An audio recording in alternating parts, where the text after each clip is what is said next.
Hi guys! Kamusta po kayong lahat? So ngayon ay gagawa po tayo ng general love reading. Sorry guys, matagal ako nawala. Nag-abroad po kasi ako. So ayan, so we're back. So tingnan natin anong lalabas sa general love reading. Oops, tingnan natin. Maayos ba yung cards?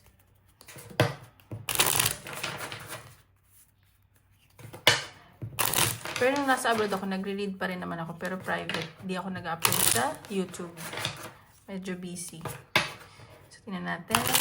General love reading.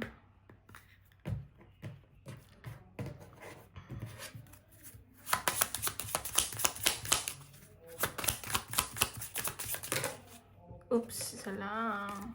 Dalawa yung lumabas.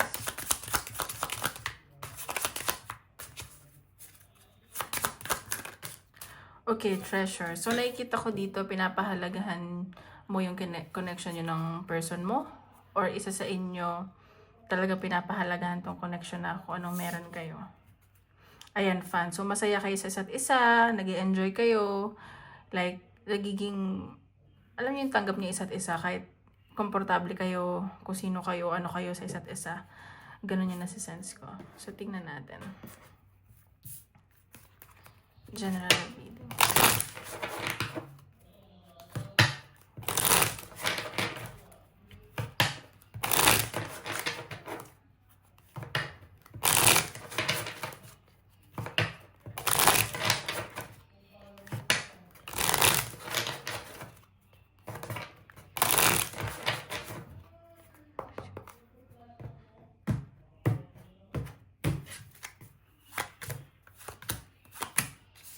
Oh, so may nakikita ko dito na, bakit ganun? Parang may pinag-uusapan ba kayong kasal? Or marriage? Gusto niyo magpakasal ng dahil sa bata? Ganun?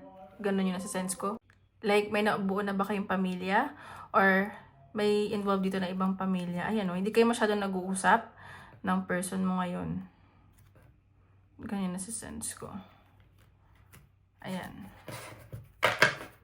May usapang kasal ako nasa sense. So, tingnan pa natin.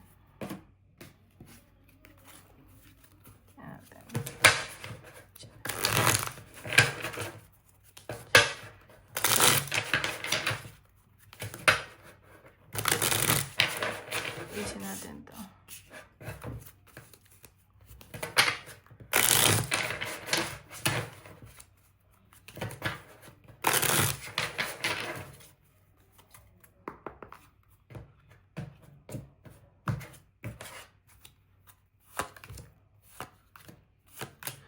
Ayan, so may legal matters na kailangan kayo ayusin. May mga ayusin kayong papeles.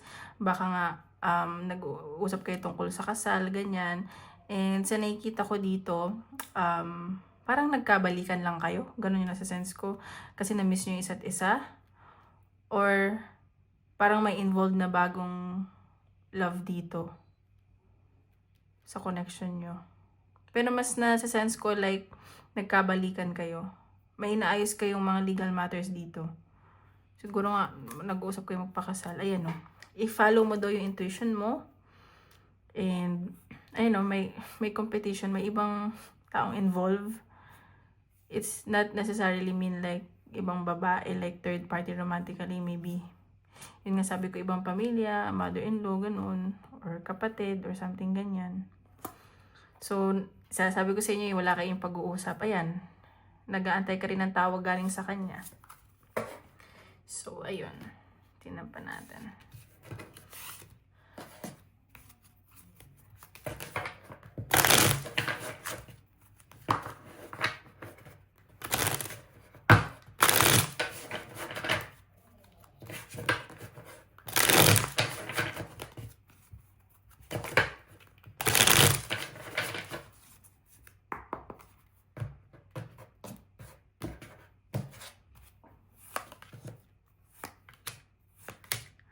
Okay, so nakikita ko dito, page of, may communication na paparating.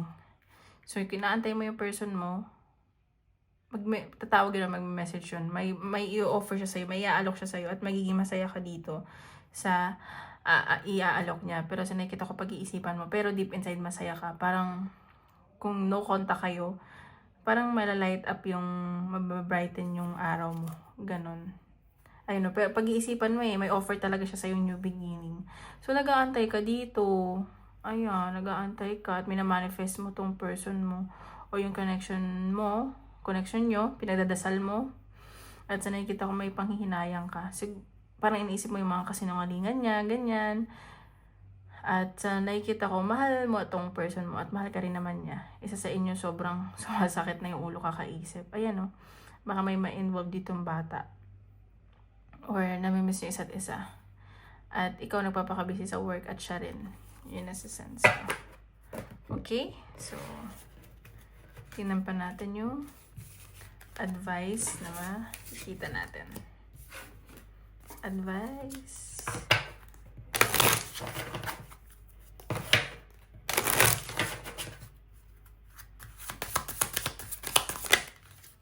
Isa lang po.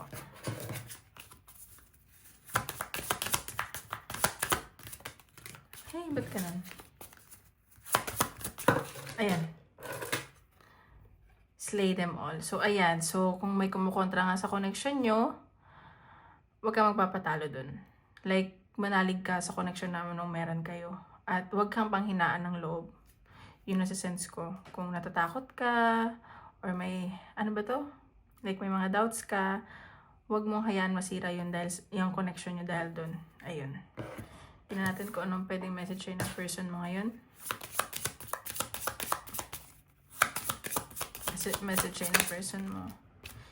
See? Kakaiba ka sa lahat na nakilala niya. Okay? Parang sa'yo lang siya nakafeel ng totoong saya at pagmamahal. See, baka nag-aantayan kayo. Nag-aantay kayo ng sign. Sometimes I stay awake thinking about you. So, itong person mo hindi makatulog kakaisip sa'yo. Or ikaw to, vice versa. So, ayun. Take what resonates and leave what doesn't. Ayun po. Maraming salamat.